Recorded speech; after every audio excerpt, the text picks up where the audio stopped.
बिस्मिल्लाहिर्रहमानिर्रहीम अस्सलाम वालेकुम। आज हम थर्ड ईयर की फ़िज़िकल केमिस्ट्री का चैप्टर नंबर 8 शुरू करने जा रहे हैं। चैप्टर का नाम है सॉल्यूशन। तो इंट्रोडक्शन में सबसे पहले सॉल्यूशन की डेफिनेशन आ जाएगी। तो solution is a homogeneous mixture of two or more substances existing in one or more states. तो इस डेफिनेशन में दो अल्फाज बहुत इंपॉर्टेंट है, एक है होमोजेनस मिक्सचर और दूसरा है existing in one or more states. Homogeneous mixture का मतलब होता है जिसकी कंपोजिशन थ्रू आउट सेम हो। जैसे फॉर एग्जांपल मेरे पास यहाँ पर एक गिलास है, गिलास के अंदर मैंने पानी और चीनी डाली है, तो ये पानी और चीनी का सॉल्यूशन हो जाएगा, बाइनरी सॉल्यूशन। तो इस चीनी को अगर मैं सही तरीके से मिक्स करूँगी तो इस पानी में हर एक पॉइंट पे पानी की मिठास सेम रहेगी। जैसे इस पार्ट में और इस पार्ट में पानी बराबर मीठा होगा, तो इसको होमोजेनस मिक्सचर कहा जाता है क्योंकि इसमें कंपोजिशन थ्रू आउट सेम है। और इसके अलावा है सॉल्यूशन एक से ज़्यादा स्टेट्स में भी एग्जिस्ट कर सकता है, यानी सॉलिड, लिक्विड या गैस तीनों स्टेट्स में एग्जिस्ट कर सकता है।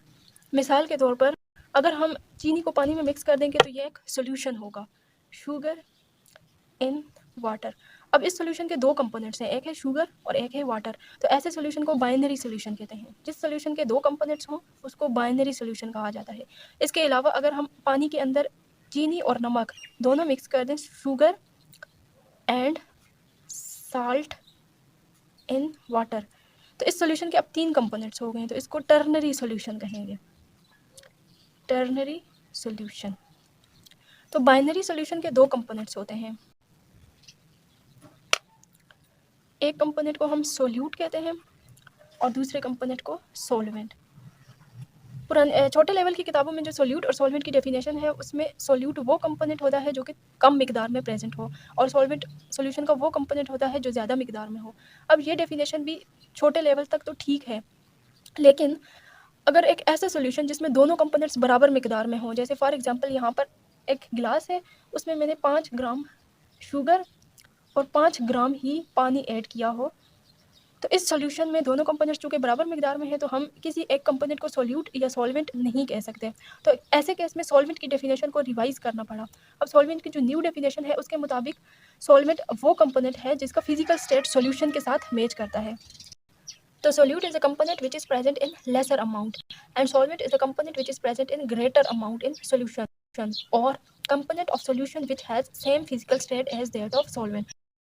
जैसे इस solution में दोनों कंपोनेंट्स बराबर मिकदार में प्रेजेंट है, लेकिन ये जो वाटर है इसका फिजिकल स्टेट जो फाइनल सोल्यूशन होगा उसके साथ मैच करेगा, यानी ये भी लिक्विड है और इसका जो फाइनल सोल्यूशन बनेगा वो भी लिक्विड होगा। तो इस केस में यहाँ पर water as a solvent act करेगा जबकि sugar as a solute act करेगा। नेक्स्ट टॉपिक है कंसंट्रेशन यूनिट्स। तो सॉल्यूशन में सोल्यूट की कंसंट्रेशन मालूम करने के लिए डिफरेंट यूनिट्स इस्तेमाल किए जाते हैं। उनमें जो सबसे अहम यूनिट है वो है परसेंटेज कंपोजिशन। परसेंटेज कंपोजिशन बुनियादी तौर पर 4 किस्म के होते हैं। Number 1 percentage weight by wait, number 2 percentage weight by volume, तीसरे नंबर पे परसेंटेज वॉल्यूम बाय वेट आ जाता है और चौथे नंबर पे परसेंटेज वॉल्यूम बाय वॉल्यूम। तो वन बाय वन इनको स्टडी करते हैं। सबसे पहला जो कंसंट्रेशन यूनिट है वो है परसेंटेज वेट बाय वेट। तो it is the weight of solute, it is the weight of solute, weight of solute per 100 parts by weight of solution. और इसका फार्मूला होगा percentage weight by weight will be equal to weight of solute divided by weight of solution multiply by 100। अब जैसे 5% weight by weight sugar solution का मतलब है कि solution का टोटल जो मास है वो 100 ग्राम होगा। तो चूँकि 5% वेट बाय वेट है तो 5 ग्राम इसमें शुगर होगा यानी सोल्यूट, और सॉल्वेंट जो है वो 100 में से 5 अगर निकाल दें तो बाकी बचता है 95, तो 95 ग्राम यहाँ पर सॉल्वेंट होगा। नेक्स्ट परसेंटेज कंपोजिशन का यूनिट है परसेंटेज वेट बाय वॉल्यूम। अब it is the weight of solute dissolve पर 100 part by volume of solution. यानी यहाँ पर हमने सॉल्यूशन का वॉल्यूम लेना है जबकि सॉल्यूट का वेट लेना है। तो इसका फार्मूला होगा परसेंटेज वेट बाय वॉल्यूम बराबर हो जाएगा mass of solute divided by volume of solution multiply by 100। जैसे अब 10% weight by volume sugar solution का मतलब है कि सॉल्यूशन का टोटल वॉल्यूम 100 cm³ होगा और उसमें 10 ग्राम शुगर यानी सॉल्यूट होगा। जैसे देखें फॉर एग्जांपल ये यहाँ पर मेजरिंग सिलेंडर है, यहाँ तक इसका 100 cm³ आता है, तो 100 cm³ तक टोटल सॉल्यूशन का वॉल्यूम होगा। अब इस 100 cm³ में 10 ग्राम शुगर का होगा। अब ऐसे सॉल्यूशन में ऐसे कंसंट्रेशन यूनिट में हमें वॉल्यूम ऑफ सॉल्यूशन में इंटरेस्ट होता है, ना कि वेट ऑफ सॉल्यूशन पे। अब ऐसे सॉल्यूशन में हमें सॉल्वेंट का मास मालूम नहीं कर सकते। अब नेक्स्ट कंसंट्रेशन यूनिट आ जाता है परसेंटेज वॉल्यूम बाय वेट। अब it is the volume of solute dissolved पर 100 part by weight of solution. इसका फार्मूला आ जाएगा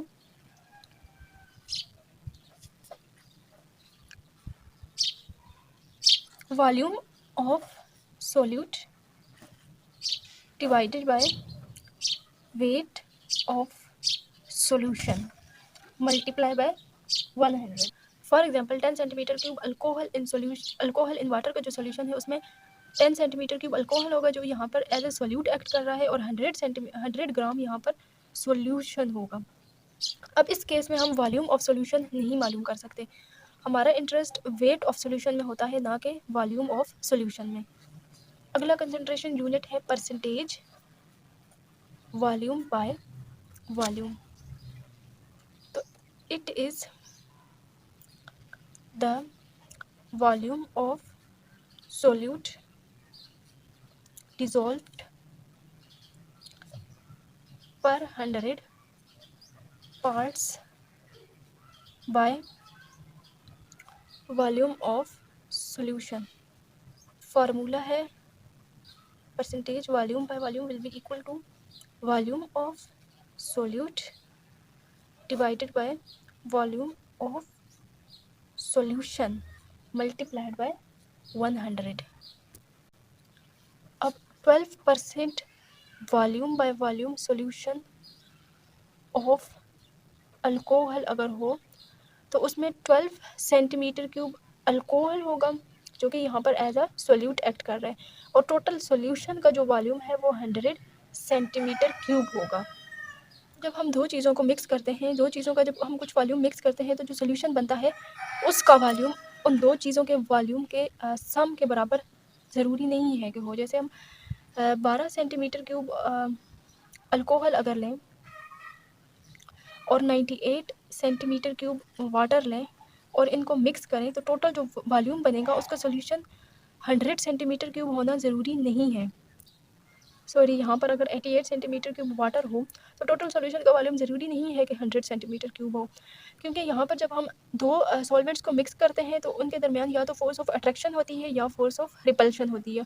और अगर तो दो सॉल्यूट आपस में मिसिबल हैं तो उनके दरमियान फोर्स ऑफ अट्रैक्शन होगी जिसकी वजह से टोटल जो सॉल्यूशन है उसका वॉल्यूम कम हो जाएगा। और अगर सॉल्यूट्स इमिसिबल हैं तो उनके दरमियान फोर्स ऑफ रिपल्शन ऑपरेट करेगी जिसकी वजह से टोटल वॉल्यूम का सॉल्यूशन कंपोनेंट्स के वॉल्यूम से ज़्यादा हो जाएगा।